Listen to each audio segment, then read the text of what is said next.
Hi friends, welcome to my channel. My name is Leila. Today I want to talk about 5 different types of accommodations that we have here in Sweden.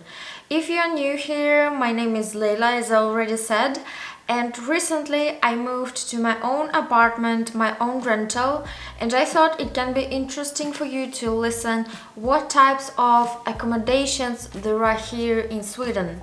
So let's get started.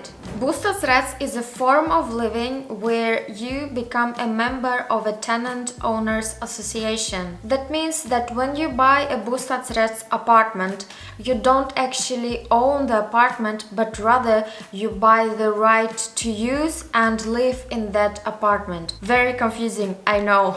As I already mentioned, you don't own this apartment, but rather you and other members of that association, Bostadsrättsförening, you collectively own that space. So what is interesting about a Bostadsrätt apartment? When you are an owner of a Bostadsrätt, you are responsible for making renovation in your own space. That is, you make the renovation and you pay for it. Bostadsrättsförening, the association, they are responsible for the maintenance of the building, the maintenance of the facade, radiators, the pipes. I would say like the general condition of the building and probably the soil that the building is standing on. Before you buy a Bostadsrätt, it's very important to look at the financial situation of the association, because obviously the money that the association has, they are used collectively for the maintenance of the buildings. If, for example, the association is heavily belonged, or how should I say, have many loans, you should ask why and for what reason. One of the advantages of living in a Bostadsrätt, of owning or having a Bostadsrätt apartment, is the fact that you don't need to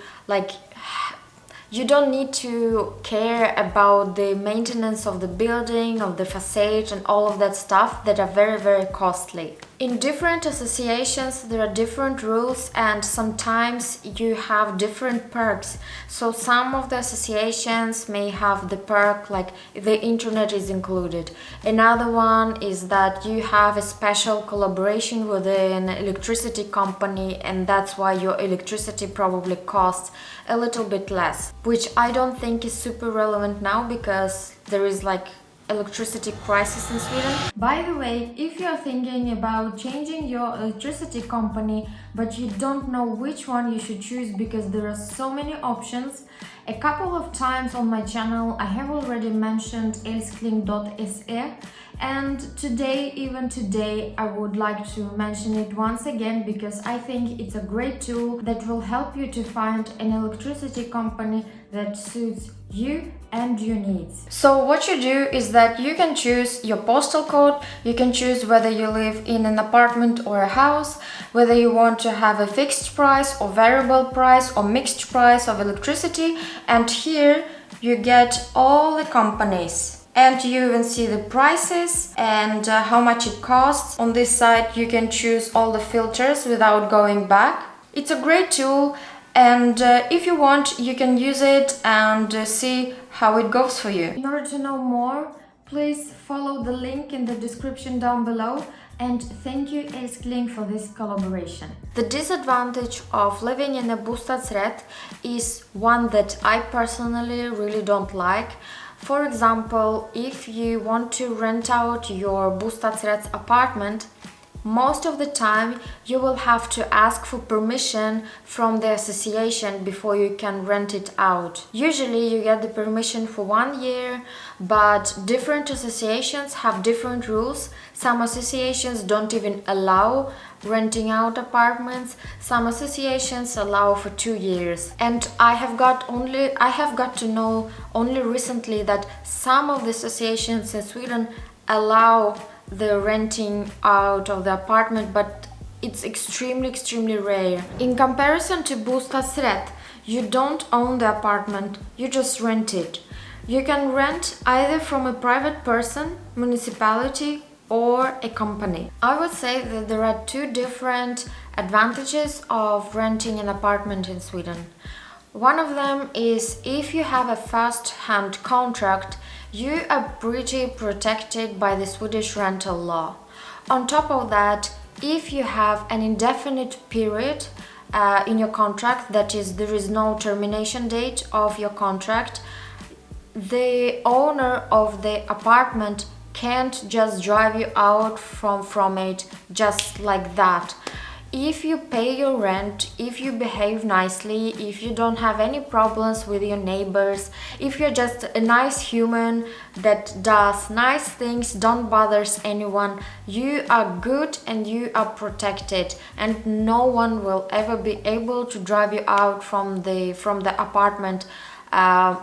If, like, I don't know what must happen if you are like driven out from an apartment. On the other hand, when you have a termination date in your contract, then of course you will have to leave. By the way, this Swedish rental law, I'm not really sure, but I think it works only if you are renting the entire apartment. If you rent just one room in the apartment, then of course you are not protected. The second advantage of having a rental in Sweden is that the landlord is responsible for providing you a functioning living area.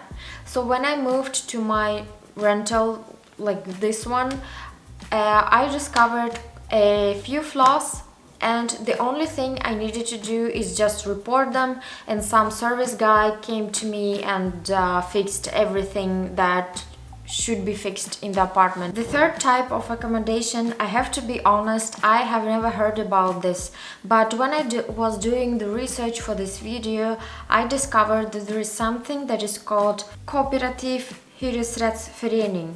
So cooperative rental, it's like a combination of a Bostadsrätt and a rental. And the idea is that you rent an apartment, but that apartment is owned not by a person or company or a commune, but it's owned by a cooperative economic association where you have to be a member. The members of this association can have influence and impact on how this association should be run. To be honest, I was searching for like statistics on how many people in Sweden live in Kooperative Hyresförening, but I wasn't able to find any data. If you have any statistics, or if you live in this kind of type of accommodation, please leave a comment and write what is your experience and how it looks like, because I have never heard about this thing. Then of course there is something that is called Äganderätt, which is a type of accommodation that I strongly like. And that is because when you buy an apartment, you are the owner of that apartment and you are allowed to do with it whatever you want. Historically, Äganderätt was something that applied to houses, but since 2009, even some of the apartments are under this Äganderätt form.